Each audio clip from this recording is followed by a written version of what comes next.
ओम तव कथामृतम तप्त जीवनम कविभिरीरितम कल्मषापहम श्रवण मंगलम श्रीमदाततम भुवि गृह्णन्ति ये भूरिदा जनः শ্রীমকথিত শ্রী শ্রীরামকৃষ্ণ কথামৃত পাঠ।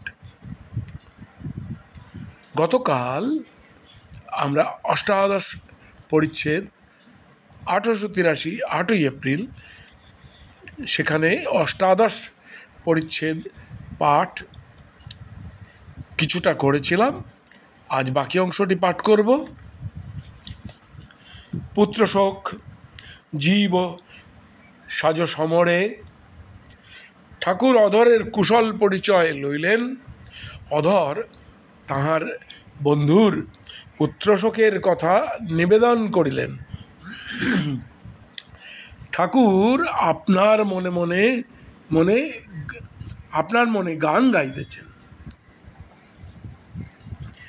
জীব সাজ সমরে রণবেশে কাল প্রবেশে তোর ঘরে ভক্তিরথে চড়ি লয়ে জ্ঞান তুন রসনা ধনুকে দিয়ে প্রেম গুণ ব্রহ্মময়ীর নাম ব্রহ্ম অস্ত্র তাহে সন্ধান করে। আর এক যুক্তি রণে চাই না রথরথী শত্রু নাশে জীব হবে সুসঙ্গতি। রণভূমি যদি করে দাসরথী ভাগীরথীর তীরে কি করবে? এই কালের জন্য প্রস্তুত হও। কাল ঘরে প্রবেশ করেছে, তার নামরূপ অস্ত্র লয়ে যুদ্ধ করতে হবে। তিনিই কর্তা। আমি বলি যেমন করাও তেমনি করি, যেমন বলাও তেমনি বলি। আমি যন্ত্র, তুমি যন্ত্রী। আমি ঘর, তুমি ঘরণী। আমি গাড়ি, তুমি ইঞ্জিনিয়ার। তাকে আমোক্তারি দাও। ভালো লোকের ওপর ভার দিলে অমঙ্গল হয় না। তিনি যা হয় করুন, তা শোক হবে না গা। আত্মজ রাবণ বধ হলো। লক্ষ্মণ দৌড়িয়ে গিয়ে দেখলেন যে হাড়ের ভিতরে এমন জায়গা নাই যেখানে ছিদ্র নাই। তখন বললেন, রাম তোমার বাণের কি মহিমা! রাবণের শরীরে এমন স্থান নাই যেখানে ছিদ্র না হয়েছে। তখন রাম বললেন, ভাই হাড়ের ভিতর যেসব ছিদ্র দেখছো ও বাণের জন্য নয়, শোকে তার হাড় জর্জর হয়েছে। ওই ছিদ্রগুলি সেই শোকের চিহ্ন, হাড় বিদীর্ণ করেছে। তবে এসব অনিত্য।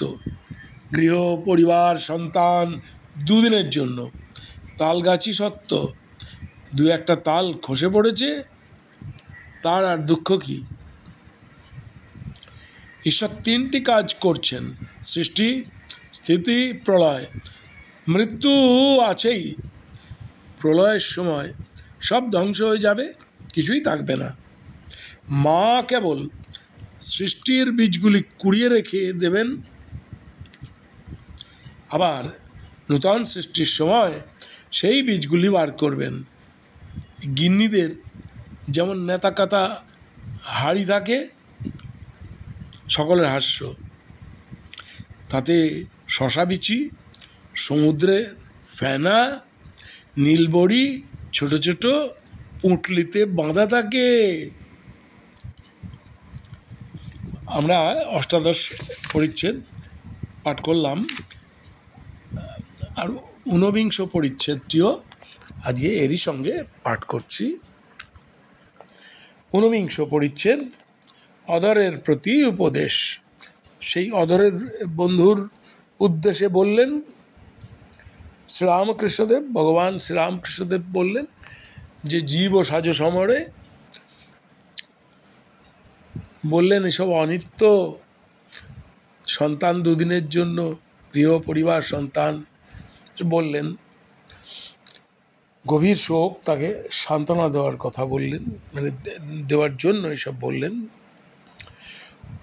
এবার ঊনবিংশ অর্থাৎ অধর সেন আছেন, ঊনবিংশ পরিচ্ছেদ, অধরের প্রতি উপদেশ। সম্মুখে কাল, সেই কালের কথা হচ্ছে। কাল অর্থাৎ আমাদের নিধন, যখন আমরা আর থাকবো না, তাকে কাল বলছে, মৃত্যুকেই বলছে। সম্মুখে কাল। ঠাকুর অধরের সঙ্গে তার ঘরের উত্তরের বারান্দায় দাঁড়াইয়া কথা কইতেছেন। শ্রীরামকৃষ্ণ অধরের প্রতি, তুমি ডিপুটি, এ পদ ঈশ্বরের অনুগ্রহে হয়েছে, তাকে ভুলো না, কিন্তু যেন সকলের এক পথে যেতে হবে।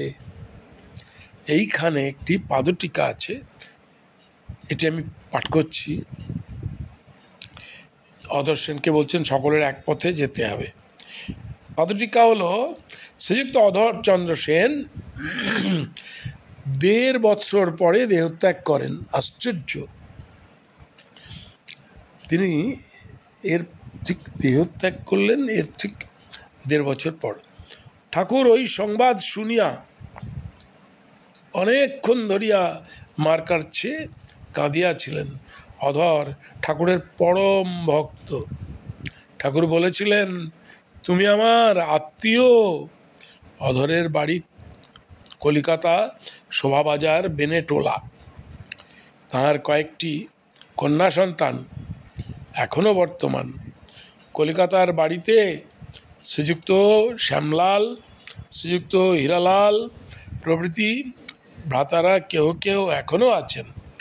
তাঁদের বাটির বৈঠকখানা ও ঠাকুর দালান তীর্থ হইয়া আছে।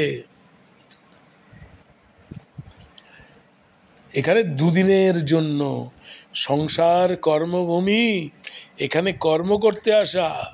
এই যেমন দেশে বাড়ি, কলকাতায় গিয়ে কর্ম করে। কিছু কর্ম করা দরকার, সাধন।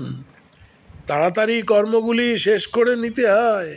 শ্যাকরারা সোনা গলাবার সময় হাপড় পাখা চোং দিয়ে হাওয়া করে, যাতে আগুনটা খুব হয়ে সোনাটা গলে। সোনা গলার পর তখন বলে তামাক সাজ। এতক্ষণ কপাল দিয়ে ঘাম পড়ছিল, তারপর তামাক খাবে। খুব রোগ চাই, খুব রোগ চাই, তবে সাধন হয়। দৃঢ় প্রতিজ্ঞা। তাঁর নামবীজের খুব শক্তি, অবিদ্যা নাশ করে। বীজ এত কোমল, অঙ্কুর এত কোমল, তবু শক্ত। মাটি ভেদ করে মাটি ফেটে যায়। কামিনী কাঞ্চনের ভিতর থাকলে মন বড় টেনে লয়, সাবধানে থাকতে হয়। ত্যাগীদেরও তো ভয় নাই। ঠিক ঠিক ত্যাগী কামিনী কাঞ্চন থেকে তফাতে থাকে। তাই সাধন থাকলে ঈশ্বরে সর্বদা মন রাখতে পারে। ঠিক ঠিক ত্যাগী যারা সর্বদা ঈশ্বরে মন দিতে পারে, তারা মৌমাছির মতো কেবল ফুলে বসে মধুপান করে। সংসারে কামিনী কাঞ্চনের ভিতরে যে আছে, তার ঈশ্বরে মন হতে পারে। আবার কখনো কখনো কামিনী কাঞ্চনেও মন হয়। যেমন সাধারণ মাছি সন্দেশেও বসে, আর পচা ঘায়েও বসে, বিষ্ঠাতেও বসে। ঈশ্বরেতে সর্বদা মন রাখবে। প্রথমে একটু খেটে নিতে হয়, তারপর পেনশন ভোগ করবে। আজ এই ঊনবিংশ পরিচ্ছেদ পাঠ সমাপ্ত হলো। নমস্কার। ওং নিরঞ্জনং নিত্যম অনন্তরূপম ভক্তানুকম্পা ধৃতবিগ্রহং বৈ ঈশাবতারং পরমেশমিঢ্ঢং তং রামকৃষ্ণং শিরসা নমামঃ।